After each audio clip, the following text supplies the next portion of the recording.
Volodymyr Zelensky, rais wa Ukraine, amefanya mazungumzo na rais wa Marekani Bwana Donald Trump. Katika mazungumzo yao hasa ni kuelekea katika amani ya kudumu katika taifa hilo. Lakini kubwa zaidi ni kwamba Zelensky amemuomba rais wa Marekani Bwana Donald Trump aweze kuchukua mtambo wa kuzalisha umeme wa nyuklia wa Zaporizhzhia ambao unashikiliwa na Urusi. Akizungumza wakati wa mkutano wa mtandaoni siku ya Jumatano, Zelensky alisema yeye na Trump walijadili uwezekano wa Marekani kumiliki mtambo huo uliopo Zaporizhzhia, moja kati ya maeneo ambayo yapo chini ya Urusi. Zelensky amekiri kwamba mtambo mkubwa zaidi wa kuzalisha umeme barani Ulaya ambao uko mstari wa mbele unaweza kuchukua zaidi ya miaka miwili kuimarisha tena na ni muhimu kwa raia wa Ukraine na wale wa bara la Ulaya.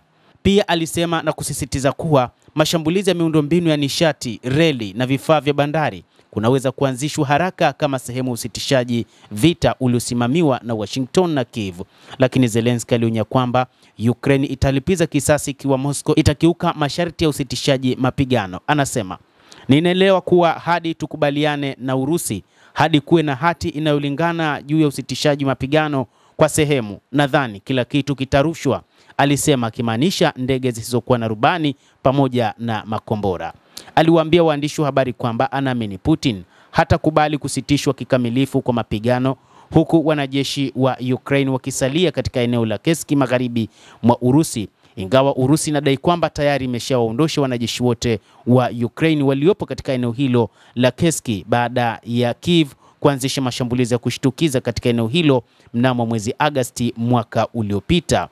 Zelensky anaamini kwamba amani ya kudumu nchini Ukraine itapatikana mwaka huu, hapo baada ya mazungumzo yake na rais wa Marekani Bwana Donald Trump ameshikilia kile alichokitaja kuwa mazungumzo mazuri ya simu yaliyochukua saa moja na rais huyo wa Marekani Bwana Trump, siku moja baada ya kuzungumza na rais wa Urusi Bwana Vladimir Putin.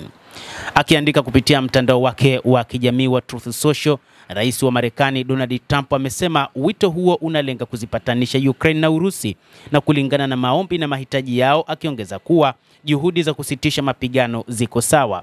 Zelensky hata hivyo alielezea mazungumzo na Trump kama chanya na ya kweli na makubwa sana, lakini akisema kwamba tunaamini kuwa pamoja na Marekani na rais Trump na chini ya uongozi wa Marekani, amani ya kudumu inaweza kupatikana mwaka huu, aliandika kwenye ukurasa wake wa X. Hata hivyo, katika mazungumzo hayo ambayo kwa namna moja ama nyingine yameashiria kwamba wakati huu Volodymyr Zelensky hukubali chochote atakachoambiwa, sasa ameweka wazi kwamba ataihakikishia Marekani kuipa kiwanda cha kuzalisha nyuklia cha Zaporizhzhia ambacho kipo chini ya Urusi, na kwamba Urusi haipo tayari kukitoa kiwanda hicho kwani kipo katika mamlaka yake katika eneo la watu wa Zaporizhzhia. Mazungumzo ya rais Putin na rais wa Ukraine yameendelea, lakini kumekuwa na mashambulizi kati ya Urusi na Ukraine ambayo licha ya Putin na Trump kukubaliana juu ya usitishaji mapigano, lakini bado kumekuwa na urushianaji wa silaha, hasa ndege zisizokuwa na rubani pamoja na makombora.